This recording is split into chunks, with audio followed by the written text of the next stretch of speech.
ಪ್ರಥಮ ಅವರು ಈಗ ನೆಕ್ಸ್ಟ್ ಸಿನಿಮಾ ಫೋಕಸ್ ಮಾಡೋದಾದ್ರೆ ಅಲ್ಲೂ ಕೂಡ ನೆಗೆಟಿವೇ ರೋಲ್ ಸಿಕ್ತು ಅಂತಂದ್ರೆ ಏನ್ ಮಾಡ್ತಾರೆ? ಕೆಟ್ಟು ವಿಲನ್, ಕೆಟ್ಟು ನೆಗೆಟಿವ್ ರೋಲ್ ಅಂತ ಬಂದ್ರೆ I will work out something different. ಅವಳನ್ನ ನಾನು ಯಾವುದೇ ಕಾರಣಕ್ಕೂ ಜೀವ ಸಹಿತ ಉಳಿಸಲ್ಲ, ಅವಳನ್ನ ಮುಗಿಸೇ ಬಿಡ್ತೀನಿ. ನಿಮಗೆ ನಿರ್ದೇಶನದ ಆಸಕ್ತಿ ಅಥವಾ ಅಮ್ಮನ್ನೇ ನಾನು ಆಕ್ಷನ್ ಕಟ್ ಹೇಳಬೇಕು ಅನ್ನೋ ಆಸೆ? ಮೂಗುವರೆಗೂ ಆಸೆ ಇದೆ ನನಗೆ. ಅಮ್ಮನಿಗೆ ಸರ್ಕಾರದಿಂದ ಸಿಗುವಂತ ಮಾನ್ಯತೆ, ಗೌರವ, ಮನ್ನಣೆ ಸಿಕ್ಕಿದೆ ಅನಿಸ್ತದ?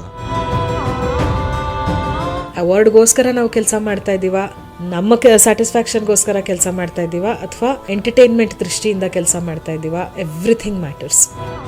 ಪ್ರಥಮ ಅವರು ಆ್ಯಸ್ ಅ ಡ್ಯಾನ್ಸರ್ ಆಗಿ ತುಂಬ ಮೇಕಪ್ ಬಗ್ಗೆ ತುಂಬ ಕಾನ್ಸಂಟ್ರೇಷನ್ ಮಾಡ್ತಾರೆ. ಅಂದರೆ ಕಾಳಜಿ ಜಾಸ್ತಿ, ಸದಾ ನೋಡಿದ ತಕ್ಷಣ ಇವರು ಅವರೇ ಅನ್ನೋ ಥರದ್ದು ಏನೋ ಟ್ರೆಂಡ್ ಅಂತಾರಲ್ಲ, ಆ ಥರ ಆಗ್ಬಿಡ್ತು. ನೀವು ಜಾಸ್ತಿ ಆ ಬ್ಯೂಟಿ ಮತ್ತು ಮೇಕಪ್ ಬಗ್ಗೆ ಜಾಸ್ತಿ ಎಚ್ಚರ ವಹಿಸ್ತೀರಿ, ಹೇಗೆ ಅಂತ? ಮೊದಲನೇದಾಗಿ ತರಬೇತಿ ಎಲ್ಲಿಂದ ಸಿಕ್ಕಿದೆ ಅಂತ ನಿಮಗೆ ಗೊತ್ತು, ನಮ್ಮ ತಾಯಿಯವರಿಂದ. ಆ್ಯಂಡ್ ಇಷ್ಟರವರೆಗೂ ಆ್ಯಂಡ್ ಡಾನ್ಸ್ ಟ್ರೈನಿಂಗಲ್ಲಿ ಕೂಡ one of the initial lessons ನಾವು ಕಲಿಯೋದು how to do your own makeup ಅಂತ. ಓಕೆ, ಆಯ್ತಾ? ಯಾಕಂದರೆ ಎಲ್ಲ ಕಡೆ ಒಂದು ಟ್ರೂಪ್ ಎಲ್ಲ ಟ್ರಾವೆಲ್ ಮಾಡುವಾಗ ಮೇಕಪ್ ಅವ್ರನ್ನ ಕರ್ಕೊಂಡು ಹೋಗೋದು ಬಹಳ ಚಾಲೆಂಜಿಂಗ್ ಅನ್ಸುತ್ತೆ. ಆ್ಯಂಡ್ ಅಷ್ಟು ಜನ ಡಾನ್ಸರ್ಸ್ ಇರುವಾಗ ಸ್ವಲ್ಪ ಕಷ್ಟ ಆಗುತ್ತೆ. So first training is do your own makeup. ಮತ್ತೆ ನನಗೆ ಪ್ರಸಾದನ ಕಲೆ ಬಗ್ಗೆ ಬಹಳ ಒಲವು. ಬ್ಲೆಂಡಿಂಗ್ ಮತ್ತೆ ಶೇಡ್ಸ್ ವರ್ಕೌಟ್ ಮಾಡೋದು, ನನ್ನ ಸ್ಕಿನ್ ಟೋನ್ಗೆ ಏನ್ ಸೂಟ್ ಆಗುತ್ತೆ ಅದೆಲ್ಲ ಬಹಳ ಪ್ರೀತಿ ನನಗೆ ಮುಂಚೆಯಿಂದನು, ಅಂದ್ರೆ ಡಾನ್ಸ್ ಶುರು ಮಾಡ್ದಾಗಿಂದನು.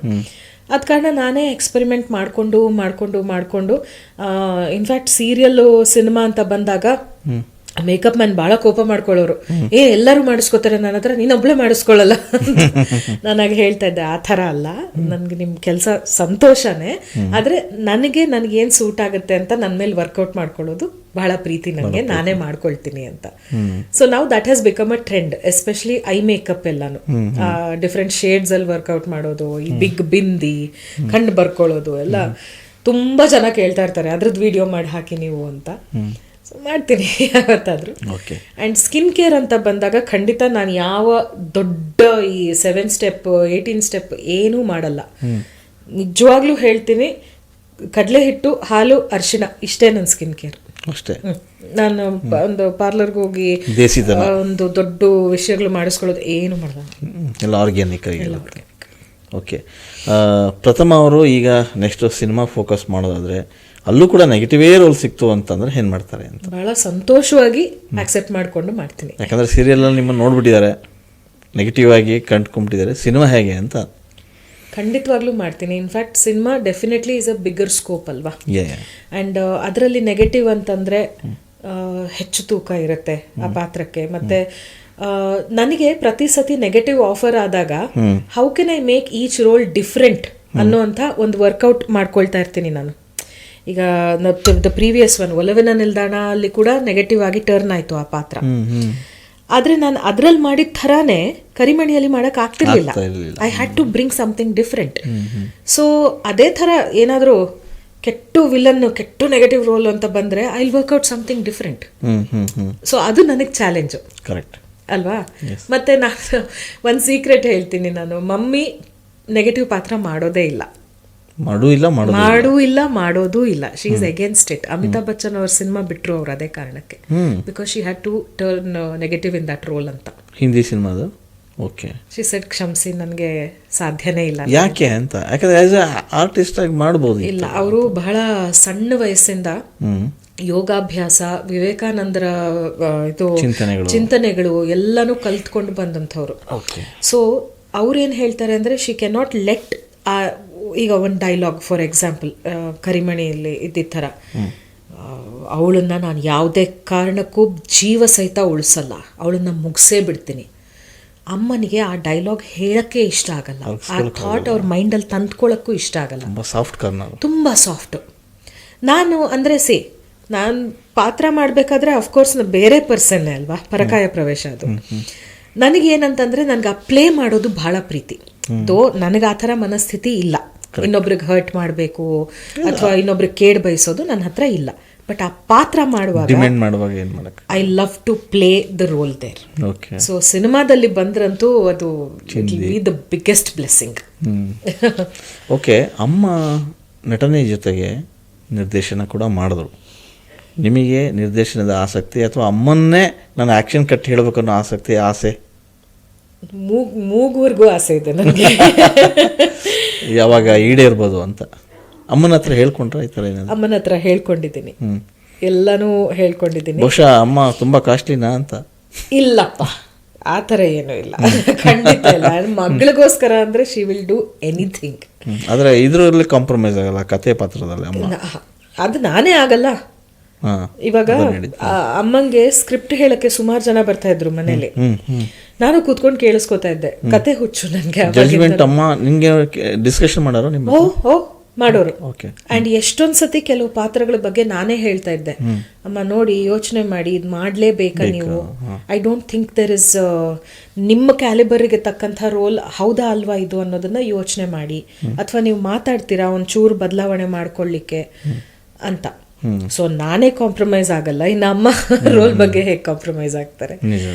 ಸೊ ಖಂಡಿತವಾಗ್ಲೂ ಆಸೆ ಇದೆ, ನಿರ್ದೇಶನ ಮಾಡಬೇಕು, ಅದರಲ್ಲಿ ಅಮ್ಮನೂ ನಟನೆ ಮಾಡಬೇಕು, ನಾನೂ ನಟನೆ ಮಾಡಬೇಕು ಅನ್ನೋದು ಬಹಳ ದೊಡ್ಡ ಒಂದು ಆಕಾಂಕ್ಷೆ ಇದೆ. ಆದರೆ ಈಗ ಏನಾಗ್ತಾ ಇದೆ ಅಂತ ಹೇಳಿದ್ರೆ, ನನ್ನ current situation, I am a very busy working mother. ಈ ಕಡೆ ನನ್ನ ಮನೆ, ಸಂಸಾರ, ಮಗಳು ಎಲ್ಲವನ್ನು ತೂಗಿಸ್ಕೊಂಡು ಹೋಗಬೇಕು. ಅವಳ ಸ್ಟಡೀಸ್ ಬಗ್ಗೆ ನಾನು ಗಮನ ಕೊಡಬೇಕು. ನನ್ನ ಹೆಲ್ತು, ನನ್ನ ಆ್ಯಕ್ಟಿಂಗು, ನನ್ನ ಡಾನ್ಸು, ಇದೆಲ್ಲನೂ ನಡೆಸ್ಕೊಂಡು ಹೋಗಬೇಕು. ಆದ ಕಾರಣ ಮುಕ್ತವಾಗಿ ಕೂತ್ಕೊಂಡು ಒಂದು ಸ್ಕ್ರಿಪ್ಟ್ ಮಾಡಿ ಅದನ್ನು ಒಂದು ಕಾರ್ಯಕ್ಕೆ ತರುವಂಥ ಪರಿಸ್ಥಿತಿ ಈಗ ಸದ್ಯಕ್ಕಿಲ್ಲ. ಒಟ್ಟು ಯೋಚನೆ ಅಂತೂ ಇದೆ. ಆ್ಯಂಡ್ ನಾನು ಯಾವುದನ್ನು ಕೂಡ ಅರ್ಜೆಂಟ್ ಮಾಡಿಕೊಂಡು I have to do it right now ಅಂತ ಒಂದು ಹೇಸ್ಟಲ್ಲಿ ಮಾಡಲ್ಲ. ಟೈಮ್ ತಗೊಂಡು ಆರಾಮಾಗಿ ಮುಕ್ತವಾಗಿ ಕೂತ್ಕೊಂಡು ಯೋಚನೆ ಮಾಡಬೇಕು. And if I am doing that, I have to do only that. ನಿಜ. ಅದಕ್ಕೆ ಕಾಯ್ತಾ ಇದ್ದೀನಿ, ದೇವರ ಅನುಗ್ರಹ ಆಗುತ್ತೆ ಅಷ್ಟೇ. ಓಕೆ, ಓವರಾಲ್ ಆಗಿ ಹೇಳೋದಾದರೆ ಸಿನಿಮಾ ಇಂಡಸ್ಟ್ರಿ ಅಂದರೆ ಆಗಿನ ಇಂಡಸ್ಟ್ರಿನೂ ನೋಡಿದ್ದೀರಾ, ಪ್ರೆಸೆಂಟ್ ಸಿಚುವೇಶನ್ ಕೂಡ ನೋಡ್ತಾ ಇದ್ದೀರಾ, ಹೇಗೆ ಅನ್ನಿಸ್ತಾ ಇದೆ? ಖಂಡಿತವಾಗ್ಲೂ ಓಪನ್ ಆಗಿ ಹೇಳ್ತಾ ಇದ್ದೀನಿ, ಬಹಳಷ್ಟು ಜನ ಕಲಾವಿದರಿಗೆ ಮತ್ತಷ್ಟು ಅವಕಾಶಗಳು ಸಿಕ್ಕಬೇಕು ಈಗಿನ ಪರಿಸ್ಥಿತಿ ನೋಡುವಾಗ.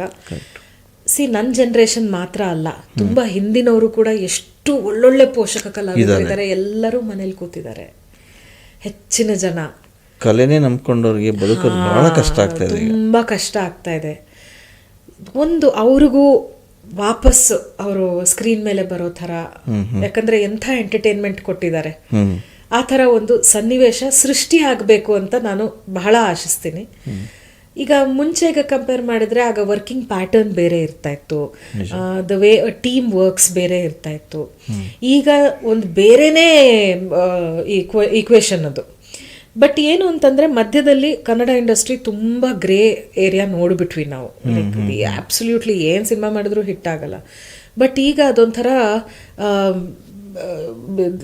ಪುನರ್ ಪ್ರತಿಷ್ಠಾನ ಅಂತಾರಲ್ಲ, ಆ ಥರ ಆಗ್ತಾ ಇದೆ. ಸೊ ಅದು ನೋಡಬೇಕಾದ್ರೆ ಬಹಳ ಸಂತೋಷ ಆಗುತ್ತೆ. It's like yes, no we have a chance to come back. ಆಯಿತು, ಈ ನೀವು ಏನೇ ಹೇಳಿ ಗ್ರೂಪಿಸಮ್ ಅಂತ ಹೇಳಿ ಅಥವಾ ಆ ಗ್ಯಾಂಗ್ ಈ ಗ್ಯಾಂಗ್ ಎಂಥದ್ದೇ ಇರಲಿ, over all it is the industry success ಆಗಬೇಕು. ಅದಕ್ಕೋಸ್ಕರ ಯಾರೇ ಕೆಲಸ ಮಾಡಿದ್ರು ಅದು ಎಲ್ಲರ ಸಕ್ಸಸ್ಸೇನೆ.